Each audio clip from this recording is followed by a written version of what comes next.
बिस्मिल्लाहिर्रहमानिर्रहीम। अस्सलाम वालेकुम नाज़रीन, मैं हूं आपका होस्ट अहमद फवाद। अहम खबरों के साथ आज की व्लॉग में आपकी खिदमत में हाजिर हुआ हूं। सबसे पहली बड़ी ब्रेकिंग न्यूज़ तो ये है कि इमरान खान साहब के मामले पर मुस्बत तब्दीली आ रही है। मंगल वाले दिन अडयाला जेल के बाहर अलीमा खान साहिबा और पाकिस्तान तहरीक इंसाफ की क़यादत में 10,000 पाकिस्तान तहरीक इंसाफ के जो कारकुनान होंगे वो इमरान खान साहब के लिए जो एहतजाज है वो करेंगे और इस एहतजाज की इजाज़त भी मिल गई है। ये मामला क्या है, क्या मुस्बत तब्दीलियां आ रही हैं इमरान खान साहब के मामले को लेकर, कुछ अहम दिन तफसीलात आपके साथ में शेयर करूंगा। दूसरी इंपॉर्टेंट खबर यह है कि अमेरिका और ईरान जो मुआहदा था वो एक मरतबा फिर से कटाई में पड़ गया है, क्योंकि इसराइल ने आज फिर से लबनान पर अटैक कर दिया है। और ये जो अटैक किया है ना, ये अमेरिका को बता कर किया है और बाकायदा तौर पर मीडिया में इस हवाले से जो खबरें हैं ना वो भी हाईलाइट की जा रही हैं। ईरान का इस हवाले से काफ़ी खौफनाक स्टेटमेंट है। उन्होंने ये कहा है जी कि इसका जो जवाब है वो तो ज़रूर मिलेगा, तो जवाब मिलेगा तो फिर जो मुआहदा है वो कहाँ पर गया। इस पर कुछ आम तीन तफसीलात आपसे शेयर करूँगा। आखिर में जी कश्मीर मामले के ऊपर भी कुछ डेवलपमेंट्स हैं। कश्मीर मामला भी खौफनाक शक्ल इख्तियार करता जा रहा है। जो सुबह के वक्त एक क्लैश हुआ था, इस क्लैश के बाद अब ये इतलात सामने आ रही हैं कि कुछ हलाकतें भी हुई हैं, कुछ अफराद जाबाहक भी हुए हैं। लेकिन कश्मीर एहतजाज, आज़ाद कश्मीर जो अवामी एक्शन कमेटी है उनका एहतजाज अभी तक जारी है। इस पर कुछ तफसीलात हैं वो भी आज के व्लॉग में आपसे शेयर करूंगा। पहली बड़ी ब्रेकिंग न्यूज़ आपसे शेयर करता हूं जी, ईरान और अमेरिका के मामले को लेकर। आज 14 तारीख है और आज सदर ट्रंप जो हैं उनकी बर्थडे भी थी, 80th बर्थडे थी उनकी। इसी वजह से आज का दिन भी एक चूज़ किया गया। ट्रंप ने कहा जी कि आज के दिन जो एक इलेक्ट्रॉनिक दस्तखत हैं, यानी कि जो एक इनिशियल मुसवदा होगा एक 1.5 सफ़े का, इसके ऊपर आज ही सिग्नेचर होंगे। ईरान भी सिग्नेचर करेगा और अमेरिका की तरफ से भी सिग्नेचर होंगे, पाकिस्तान सालिस होगा और इलेक्ट्रॉनिक सिग्नेचर होंगे। लेकिन सबसे पहले तो ईरानी फ़ौज जो है उनके जो जनरल हैं उनकी जानिब से ये स्टेटमेंट आई कि आज कोई दस्तखत नहीं हो रहे। और साथ ही क्या होता है कि एक तरफ वो दिन है जिस दिन ट्रंप ने जो है वो सिग्नेचर करने का ऐलान किया हुआ था, उसी दिन इसराइल लबनान के ऊपर जो हमला है ना वो कर देता है। सिर्फ ये नहीं कि वो हमला करता है, बल्कि इसकी बाकायदा तौर पर मीडिया में इस चीज़ को, इस खबर को हाईलाइट भी किया जाता है कि ये जो हमने हमला है ना वो किया है। ये वाजे करता चलूँ जी कि इसराइल इस मुआहदे से शुरू से इनकारी है। वो कहता है कि हमारा कोई आपके साथ जो मुआहदा है वो नहीं है। अब नाज़रीन जो सिचुएशन है वो ख़तरनाक इसलिए बन गई है, ये जो मुआहदा है वो कटाई में इसलिए पड़ गया है कि ईरान ने भी ऐलान कर दिया कि अब हम इसका जो सख्त रद्द अमल है वो देंगे। ऑलरेडी ईरान के अंदर एक बगावत फूटी थी, अवाम जो थी वो सड़कों पर आई थी। अब्बास अरागची और दीगर जो ईरानी क़यादत है जो कि मुज़ाकरात कर रहे हैं, इन के अगेंस्ट ये एहतजाज किया गया था जी कि अमेरिका धोखेबाज है, वो धोखा देता है, उसके ऊपर एतमाद नहीं किया जा सकता। हम कोई भी अमन जो मुआहदा है वो नहीं करेंगे, बल्कि हमने अपना जो एटम बम है वो बनाना है। ये ईरान के अंदर से जो अवाम थी वो बाहर निकली थी। इवन के जो ईरान की पार्लियामेंट में अपोजिशन है उनका भी यही मौक़िफ़ था। उन्होंने भी पार्लियामेंट में इस हवाले से जो आवाज़ थी ना वो उठाई थी। और फिर उसके बाद ईरानी फ़ौजी जनरल जो थे उन्होंने अनाउंस किया था जी कि आज किसी भी डील के ऊपर जो दस्तखत है ना वो नहीं हो रहे। बहरहाल अब वो रहनुमा जो कि डील में फ्रंट पर थे वो अब ये अनाउंस कर रहे हैं, वो ये ट्वीट्स कर रहे हैं कि ये जो काम आज हुआ है इस पर सख्त जो रद्द-ए-अमल है, सख्त जो जवाब है ना वो दिया जाएगा। बहरहाल जी इसका मतलब ये है, साफ साफ मतलब ये है कि ट्रंप 40वीं मरतबा भी झूठ बोल रहा है कि डील जो है वो हमारी बड़ी करीब है और उसके ऊपर जो दस्तखत है ना वो होने जा रहे हैं। लेकिन खैर जब मैंने पहली मरतबा भी ये खबर आपके साथ शेयर की थी तो मैंने आपको बताया था कि अमरीकी सदर तो ये बात कह रहे हैं, लेकिन हम अमरीकी सदर की बात को नहीं मानेंगे। ईरान की तरफ से जो स्टेटमेंट आई है ना, हम उस स्टेटमेंट को मानते हैं या उसके ऊपर हमें एतमाद है कि चले अगर वो स्टेटमेंट दे रहे हैं तो इसका मतलब ये है कि वाकई डील हो रही है, क्योंकि ईरान की तरफ से कभी इस तरह की स्टेटमेंट नहीं दी गई है। पहली मरतबा ही उन्होंने स्टेटमेंट दी है तो जाहिर सी बात है एतमाद तो आएगा। लेकिन जहाँ पर ट्रंप है वो 39 मरतबा तो उनका अपना मीडिया रिपोर्ट कर चुका है कि ट्रंप ने डील के हवाले से झूठ बोला, कहा जी डील हो रही है, डील हो रही है, फिर उसके बाद डील नहीं हुई। और ये 40वीं मरतबा था, बल्कि आप यूँ कहें कि इस मरतबा तो शहबाज शरीफ जो कि वज़ीर-ए-आज़म है पाकिस्तान के, उन्होंने भी ये बात की कि जो डील है ना वो हो रही है। तो अव्वल तो आज कोई डील शील नहीं हो रही, कोई सिग्नेचर वगैरह नहीं हो रहे। ईरान ने भी इसकी जो तस्दीक कर दी और ऊपर से ये जो बड़ा हमला हुआ है ना, एक मरतबा फिर से जो मामलात हैं वो खटाई में पड़ गए हैं। बहरहाल इस डील के कुछ नुकात सामने आए हैं, 3 इंपॉर्टेंट नुकात है वो आपके सामने मैं रख देता हूँ। क्योंकि सवाल ये पैदा हो रहा था कि आखिर ये जो डील पर दस्तखत कर रहे हैं ये आखिर है क्या, इसके नुकात क्या, बहुत सारी चीज़ें सामने आ रही थी। लेकिन कुछ चीज़ें ऐसी थी कि जो कि बिल्कुल अमेरिका के सपोर्टिव थी, उनका मौक़िफ़ तस्लीम किया जाता। कुछ चीज़ें ऐसी थी कि बिल्कुल ऐसा लग रहा था ये तो ईरान की ही बात तस्लीम कर ली गई, अमेरिका का तो इस पर बड़ा सख्त जो है वो स्टैंड है। तो अब जो 3 नुकात आए हैं ना, एक तो उनमें ये जी कि $25 बिलियन जो हैं असासे वो ईरान के बहाल होंगे, नंबर 1। अब नाए हरमुज़ ईरान खोलेगा, नंबर 2। और नंबर 3 ये कि जो पाबंदियां हैं ना वो ख़त्म होंगी। तो ये 3 शराइत थी ईरान की जो कि मानी गई थी।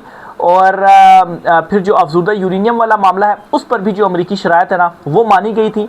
और ये कहा गया था कि ये इनिशियल मामला है, इनिशियल एक मुसवदा है जिसके ऊपर साइन होंगे, फिर उसके बाद 60 दिन के अंदर हम बाकी जो मामलात हैं वो तय करेंगे और फिर उसके साथ हम आगे बढ़ेंगे। तो ये जी एक इंटरनेशनल फ्रंट से पहली खबर थी।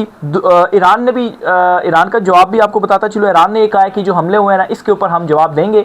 और ईरान की एक इंपॉर्टेंट जो शर्त थी ना वो ये थी कि जंगबंदी तमाम फ्रंट्स के ऊपर होगी, यानी कि लबनान के मामले पर भी जो जंगबंदी है वो होगी, जबकि इसराइल कहता है कि वो तो उनके साथ अपना मामला चल रहा है, ईरान अमेरिका जंग के साथ इसका लेना देना नहीं है। तो ये इंटरनेशनल फ्रंट से खबर आ गई। दूसरे नंबर पर इमरान खान साहब को लेकर, इमरान खान साहब के मामले को लेकर मुस्बत तब्दीलियाँ आना शुरू हो गई हैं। पहले तो जो हम ख्याल सहाफ़ी थे ताकतवर हलकों के, इस्टेब्लिशमेंट के या मौजूदा हुकूमत के, वो ये कॉलम्स लिखते रहे हैं जी कि जो है वो जी का जाना ठहर गया है। फिर ये कहते हैं जी कि इस हुकूमत को घर भेजा जाएगा, जुलाई में इसको घर भेजा जो है वो जाएगा। फिर कोई ये भी बातें कर रहा है जी कि कौमी जो हुकूमत है वो बनेगी और मोहसिन नकवी जो है उन्हें वैसे ही नहीं लाया गया, वैसे ही उन्हें सेनेटर नहीं बनवाया गया, वो आए हैं तो इसका मतलब ये है कि उनको जो वज़ीर आज़म है ना वो बनवाया जाएगा।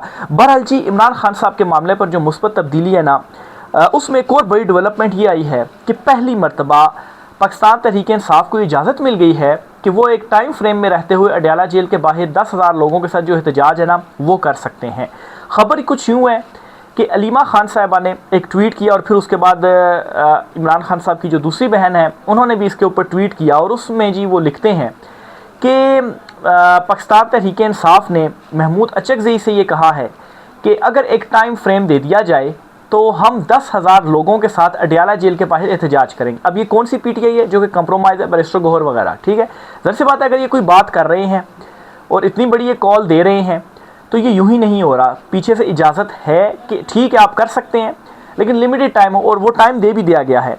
वो टाइम भी आपको आगे चलकर बताता हूँ कि क्या है, कितने बजे से कितने बजे तक जो एहतजाज है ना वो होगा, 3 से 7 बजे तक जो एहतजाज है वो होगा।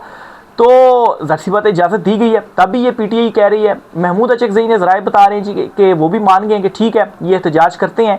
अलीमा खान साहबा ने भी फिर इसके ऊपर ट्वीट की और फिर उन्होंने भी ये कहा कि ठीक है हम एहतजाज करते हैं और टाइम फ्रेम ये होगा कि मंगल वाले दिन एहतजाज होगा अडयाला जेल के बाहर और 3 बजे से लेकर 7 बजे तक का टाइम फ्रेम उन्होंने दिया है।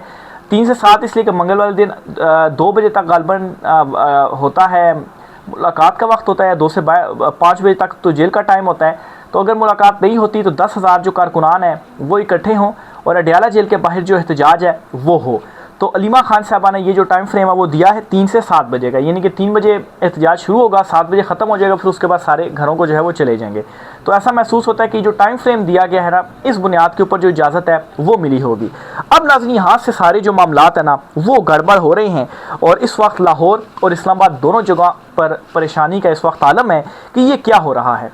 फिर एक और ख़बर भी आपको दूं कि आज जो है वो शाहिद खट्टक जो कि पीटीआई के रहनुमा हैं असेंबली में वो ख़िताब कर रहे थे और इमरान खान साहब के मामले पर लेकर वो तनकीद का निशाना बना रहे थे और वो कह रहे थे जी कि देखिए इमरान खान साहब को पिछले दिनों ये खबर आई जी कि अडयाला जेल से निकाला गया, पिम्स लाया गया, कहाँ लाया गया, तो हमें क्यों नहीं पता, क्यों उनकी जो मुलाकातें हैं वो बहाल नहीं की जा रही, क्यों उनसे मिलने नहीं दिया जा रहा। और हैरान कुन ये था कि ये इमरान खान साहब का नाम भी लिया गया और ये सारी जो बातें थी वो बराह रास्त चल भी रही थी। पहले क्या होता रहा, पहले बीप लगा दी जाती थी या कट कर दिया जाता था, उनको सुना ही नहीं जाता था, उनकी तकरीर ही नहीं चलाई जाती थी। तो एक ये जो मुस्बत तब्दीली है ये कैसे अचानक से आई।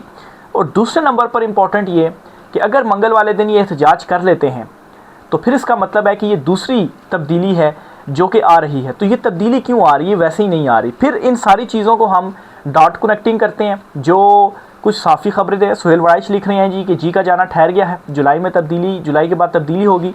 फिर उसके बाद हफीज़ुल्लाह न्याज़ी साहब जो है वो लिखते हैं कि इस हुकूमत का 10 अप्रैल आन पहुंचा है, यानी कि 10 अप्रैल वो दिन था कि जब इमरान खान साहब के अगेंस्ट अदम एतमाद लाई गई और उसे जो है वो मंजूर किया गया, इमरान खान साहब को हटाया गया। तो इस हुकूमत को भी हटाने का जो वक्त है ना वो आन पहुंचा है। फिर इसी तरह से ख़ुद जो वुज़रा हैं ख्वाजा साद रफ़ीक वगैरह, वो बड़ी तनकीद कर रहे हैं इस हुकूमत के ऊपर कि ये किस डगर की तरफ जो है वो आप चल पड़े हैं। फिर इसके साथ ये बातें चलना जी कि पीटीआई वालों को ही मिलाकर, जो बाहर पीटीआई मौजूद है ना, बैरिस्टर गौहर वगैरह, इनको साथ मिलाकर एक कौमी जो हुकूमत है ना वो बनाई जाएगी। और उस कौमी हुकूमत में ज़ाहिर बात है जो मोहसिन नकवी है उनको वज़ीर-ए-आज़म अगर बना दिया जाए तो मोहसिन नकवी को वैसे ही तो नहीं लाया गया ना, तो उनको भी ट्रेन किया गया। और वोट तो सारी जमातों ने दिए, पीपल्स पार्टी, नून लीग, एमक्यूएम वगैरह ने, लेकिन वो अभी तक आज़ाद हैं और वो बिल्कुल ही साइड पर ही हैं, वो किसी जमात की तरफ से वो नहीं होंगे। तो कौमी हुकूमत में वो जो है वो फ्रंट के ऊपर आ जाएंगे। तो इस किस्म की भी जो बातें हैं ना वो चल रही हैं। तो प्रेशर भी है इस मौजूदा सिस्टम के ऊपर भी, इस निज़ाम के ऊपर भी। और प्रेशर ये है कि मायशत इनसे नहीं चल रही। अब देखें क्या कुछ नहीं हुआ। इमरान खान साहब को पहले मतलब है कि फॉर्म 47 बने, उनकी हुकूमत नहीं आने दी गई। पीटीआई वालों को कैसे दीवार के साथ लगाया गया, बल्ले का निशान उनसे छीना गया, इमरान खान साहब को जेल में डाला गया, उनको सज़ाएँ सुनाई गई। इवन के एट द एंड कोई मेरे ख्याल से 6 महीने हो गए हैं कि इमरान खान साहब से कोई मुलाकातें नहीं करने दी जा रही और उनको उनकी कोई स्टेटमेंट तक बाहर नहीं आने दी जा रही। तो इससे ज़्यादा और क्या किया जाए। लेकिन उसके बावजूद ये जो सिस्टम है, मौजूदा हुकूमत है, वो डिलीवर नहीं कर पाई है। फिर अचानक से मौजूदा हुकूमत के अगेंस्ट जो है वो कुछ प्रेस कॉन्फ्रेंसें भी होना शुरू हो चुकी हैं। मशाल मलिक जो हैं उन्होंने कल एक प्रेस कॉन्फ्रेंस की है जिसमें वो तनकीद का निशाना बना रही हैं कश्मीर वाले मामले के ऊपर। तो ये सब कुछ वैसे ही नहीं हो रहा है। ज़ाहिर सी बात है इमरान खान साहब के हवाले से भी देखा जाए ना तो तब भी यही चीज़ें हो रही थी, आहिस्ता आहिस्ता जो चीज़ें थी वो डेवलप हो रही थी।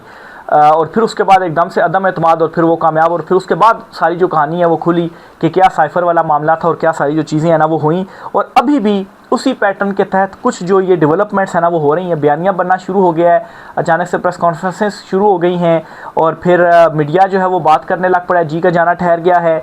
इमरान खान साहब को जो उनके हवाले से मुस्बत तब्दीली है, अब तकरीरें चल रही हैं।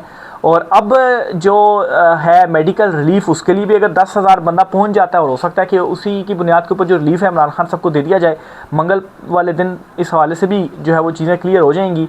और कि वाकई वो जो एहतजाज है जो एक टाइम फ्रेम का दिया गया उसके अंदर वो करने देते हैं नहीं करने देते। लेकिन पीटीआई का खुद ये अनाउंस करना, देखें ना, इतने अरसे से जो पीटीआई की क़यादत है, बैरिस्टर गौहर वगैरह या दीगर जो हैं वो खामोश ही है ना, मुफाहमत की उसके ऊपर ही चल रहे हैं। सुहेल आफरीदी भी कोई वो नहीं है, वो भी बस खामोश ही है, मुफाहमत की उसके ऊपर ही जो है वो चल रहे हैं। तो ज़ाहिर सी बात है अचानक से इनकी तरफ ये चीज़ सामने आना, ऐलान करना, महमूद अचकज़ई को कहना, और महमूद अचकज़ई इसको अप्रूव करते हैं, अलीमा खान साहब भी अप्रूव करते हैं कि ठीक है 3 से 7 बजे मंगल वाले दिन हम जो एहतजाज है वो करेंगे। तो ज़ाहिर सी बात है कहीं ना कहीं तो कुछ सेटलमेंट आप कहें या मंजूरी कहें वो शायद पीटीआई को हुई होगी, तो तभी तो वो ये जो एहतजाज है ना वो करने के लिए जो कॉल है जी वो उनकी जानिब से दी गई है। आज़ाद कश्मीर वाला जो मामला है उस पर भी आते हैं जी। अवामी एक्शन कमेटी की जानिब से एहतजाज किया जा रहा है। ख़बर इसमें यह है कि सुबह के वक्त ये जो है वो डिटेल सामने आई जी कि जो है वो क्लैश हुआ है और इस क्लैश के नतीजे में कुछ जो अमवात हैं वो हुई हैं। और अब इसकी जो तस्दीक है ना वो सामने आ रही है, क्योंकि इंटरनेट वगैरह नहीं है और सुबह का भी एक टाइम था तो उस वक्त तो डिटेल सामने नहीं है, लेकिन बाद में कुछ फुटेजेस भी सामने आई। ये कुछ अफराद हैं जिनको गोली लगी हुई है और उन्हें जो है वो उठाकर ले जाया जा रहा है हॉस्पिटल। तो अब मैं दोनों तरफ का जो मौक़िफ़ है ना वो सामने रख देता हूँ ताकि आपको ये मामला क्लियर हो जाए कि एक तरफ जो सरकारी ज़राए हैं वो क्या कहते हैं और एक तरफ जो अवामी एक्शन कमेटी वाले हैं वो इस मामले को क्या कहते हैं कि सुबह असल में हुआ क्या। पहले आते हैं जी सरकारी ज़राए क्या कहते हैं। वो ये कहते हैं जी कि सबसे पहले उन पर फायरिंग हुई है। वो कहते हैं कि सबसे पहले उन पर जो फायरिंग है वो हुई है, जिस जगह पर वो एहतजाज का मकाम था वहाँ पर कोई फ्लैग मार्च वगैरह था, लेकिन उनके ऊपर जो फायरिंग है ना वो हुई और फिर ज़ाहिर सी बात उनके ऊपर हुई है तो फिर बदले में उन्होंने भी जो फायरिंग है वो करनी थी, तो वो उसको ये रंग दे रहे हैं और कह रहे हैं कि कोई ऑपरेशन वगैरह नहीं हुआ, एक जो झड़प है ना वो हुई है। ये जो सरकारी साइड है ना उनका जो मौक़िफ़ है वो आपके सामने मैंने रखा है। दूसरी तरफ का जो मौक़िफ़ है वो क्या है, उनका मौक़िफ़ ये है कि ये कोई ऐसा क्लैश नहीं था या कोई ऐसा नहीं था कि हमने कोई हमला किया हो कि और हमने कोई जो फायरिंग है वो की हो। असल में हुकूमत ये बयानियाँ बना रही है और ये कोशिश कर रही है कि हमें इश्तियाल दिलाया जाए। हमारी जो पुरअमन जदोजहद है ना, इसे पुरअमन से हटाकर ज़रा दूसरी तरफ लाया जाए कि हमें जो इश्तियाल है वो दिलाया जाए। और इश्तियाल दिलाने की ये की सारी कोशिश है। और इश्तियाल इसलिए दिलाया जा रहा है ताकि कोई जवाब पैदा किया जाए और फिर उसके बाद एक बड़ा जो क्रैकडाउन है ना वो किया जाए। हालांकि कल ये जो सुबह हुआ है आज़ाद कश्मीर में, इससे पहले कल जो कुछ करीबी सहाफ़ी हैं इस्टेब्लिशमेंट के भी या हुकूमती हलकों के भी, वो ट्वीट्स करके ये बता रहे थे जी कि एक बड़ा जो क्रैकडाउन है ना, एक क्रैकडाउन वो आज़ाद कश्मीर में होने जा रहा है इनके अगेंस्ट। फिर ये भी बताया जा रहा था कि जो 12 सीटों वाला मामला है ना, इस सीटों पर कोई कंप्रोमाइज़ नहीं होगा।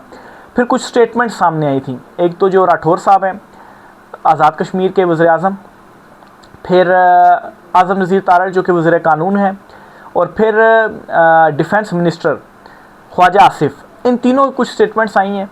और इन स्टेटमेंट्स के बाद ये चीज़ क्लियर हुई है कि ये ताकत के बलबूते पर ही इनसे निपटेंगे और इनके साथ जो मुज़ाकरात है ना वो नहीं करेंगे, बल्कि पहली कोशिश ये हो रही है कि पहले एहतजाज ख़त्म किया जाए, फिर आप आए हमारे साथ मुज़ाकरात करें। तो एहतजाज ख़त्म कर देंगे तो फिर मुज़ाकरात में आपने कहाँ से इनकी जो बातें वो माननी है। असल में तो इनका दबाव यही है ना कि हमने वहाँ पर बैठे हुए हैं, हम एहतजाज कर रहे हैं, तो मुतालबात मानो तो हम एहतजाज ख़त्म कर देंगे। बहरहाल जी, ये एक मुक़तदरा की तरफ से आ रहा है कि 12 सीटें ख़त्म नहीं की जाएंगी। अगर नहीं ख़त्म की जाएंगी तो वो तो इसी चीज़ के लिए आकर बैठे हुए हैं। फिर और भी बहुत सारे उनके मुतालबात हैं, लेकिन एक मेन मुतालबा उनका ये भी है। तो अगर ये ख़त्म नहीं की जाती हैं तो फिर वो कैसे उठेंगे, कैसे जो मुज़ाकरात है वो होंगे। तो ये जी आज सुबह हुआ है और खौफनाक इस वजह से मैं कह रहा हूँ कि आज़ाद कश्मीर की सूरत हाल या इस मामले पर जो सूरत हाल है वो होती जा रही है। क्योंकि आप तो देखें ना, अब तो खून भी बह गया। कई अफराद की ये डिटेल सामने है जी कि वो ज़ख्मी हो गए हैं, और 2 अफराद का अभी तक आ सका है कि वो जो है वो जाबाक हो गए हैं, यानी कि जो फायरिंग वगैरह का तबादला। वो फिर इस तरह की भी कुछ फुटेजेस आई हैं कि कोई शहरी वगैरह हैं, उन्होंने कुछ शेल वगैरह जो रखे हैं और कहा जी कि देखें इतने सारे हमारे ऊपर जो शेल्स वगैरह हैं वो बरसाए गए हैं। तो बहरहाल ये आज की कुछ आम तीन तफसीलात थी। इस वाले से मज़ीद जो भी चीज़ें होती हैं आपसे शेयर करते रहेंगे। राय का ज़रा कमेंट बॉक्स में कीजिएगा। वीडियो अगर आपको अच्छी लगे तो इसे लाइक कीजिएगा, चैनल को सब्सक्राइब कीजिएगा, वीडियो को शेयर कीजिएगा, बेल आइकन को ज़रूर दबा दीजिएगा ताकि मेरी जो भी नेक्स्ट वीडियो आए आपको पता चल सके। इजाज़त दीजिए, अल्लाह हाफ़िज़।